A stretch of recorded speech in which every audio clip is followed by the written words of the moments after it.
Ladies and gentlemen, I have been planning on doing this commentary for quite a long time now, and honestly, I just feel like it's best for me to just get it out of the way here. We've got a 1-hour special coming up on Monday highlighting the big Cena match at WrestleMania, so I figured I'd kind of just sneak this in before that airs. As you can see from the title, this commentary is mostly about John Cena, but it's not just Cena himself. It's about basically the role that his presence in the wrestling business has portrayed, and it's basically turned him into, as you can tell from the title, a walking paradox. Now, the definition of a paradox is basically a statement that is seemingly absurd or contradictory that actually ends up being true. In this case, I'm calling John Cena a walking paradox because basically he is the biggest part in keeping the wrestling business alive right now. But at the same time, his immense success in the business has basically created a breed of fan that I think is playing the biggest part in killing the wrestling business. So while he's keeping it alive, his presence and success has created a breed of fan that is trying to kill it. As a preface, I want you all to know, as if I haven't said this a billion times before, that I'm not a John Cena fan, nor am I a John Cena hater. I don't like him, but I do respect him. That's exactly why I'm qualified to make this commentary. My main goal here is to basically just be as objective as possible, and in doing so, I've come to this conclusion. When you think of John Cena, what's the first thing that comes to your mind? If the thought of John Cena, the face, the fruity pebble colors, whatever, if that thought makes you scowl and angry, you might just be a part of the problem here. I'm not saying that it's wrong to hate John Cena. What I'm saying is that it's wrong to see him as a negative effect on the wrestling business. You don't have to like him, but basically if somebody's going to get up on here and say that he's a terrible wrestler or he has a bad mic skills or he's killing the wrestling business or anything like that, for the killing wrestling, take a look in the mirror because you're the one that's killing the wrestling business. John Cena isn't killing it. Like I said earlier, if anything, he's the one keeping it alive. What is killing the wrestling business is these narcissistic, insatiable, critical fans who are literally just never happy with anything. Now, if I'm a person who doesn't watch wrestling, and I decide, oh, why not? I might as well give it a chance. There's nothing else on TV.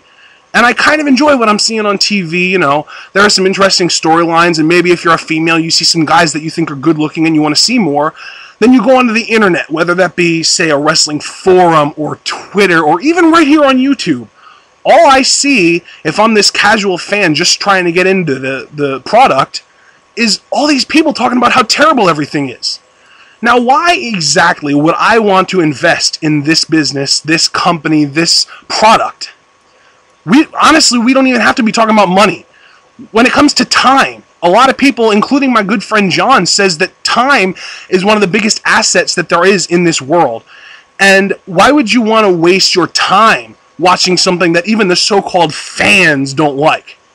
It's absurd. And it all seems to revolve around one man, John Cena.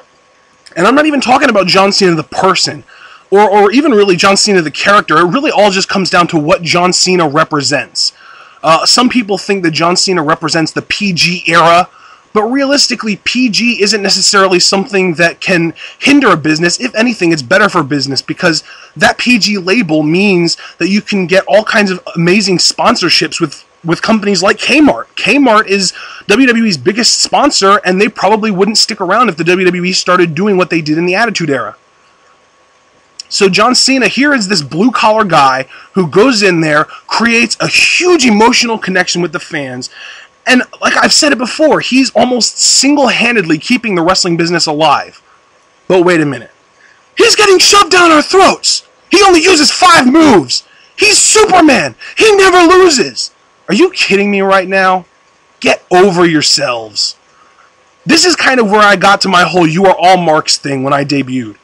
There are people out there that are legitimate marks, and they don't even realize it because they think that being a mark is somebody that believes that everything in the wrestling business is real.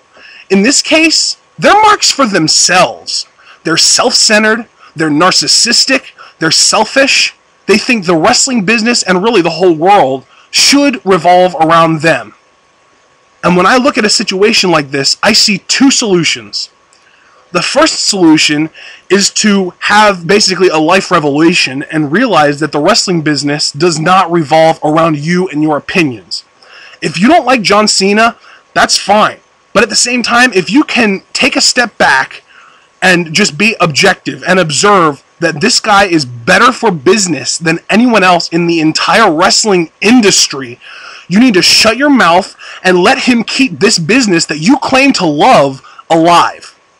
If you don't like Rey Mysterio, but you can take that step back and objectively see that kids at every single show are wearing his mask and losing their minds when that booyaka hits the loudspeaker, again, keep your freaking mouth shut and let him appeal to the kids. Not everything has to appeal specifically to you because you are not the only person watching the show. Look at the current incarnation of Chris Jericho. This is the best heel character that we've gotten since the rated R superstar version of Edge in 2006 and 2007. And yet you choose to cheer him. Why do you cheer this? Why would you cheer somebody that's this despicable? This is the kind of thing that I'm talking about when I say that this breed of fan is killing the business.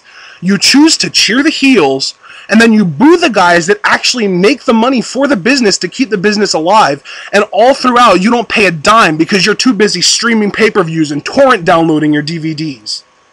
At its core, wrestling is a business.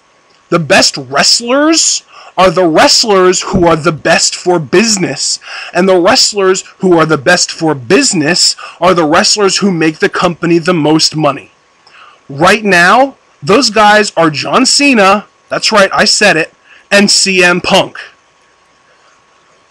Therefore, Cena and Punk are literally the two best wrestlers in the world. They're the best for business, they make the company the most money. Did it make you cringe when I said that John Cena is one of the best wrestlers in the world? Because realistically, if it did, you're part of the problem. I said earlier that there are two ways to solve this problem. This big anti-Cena fan that thinks that they're doing good for the business by booing the best guy in the business.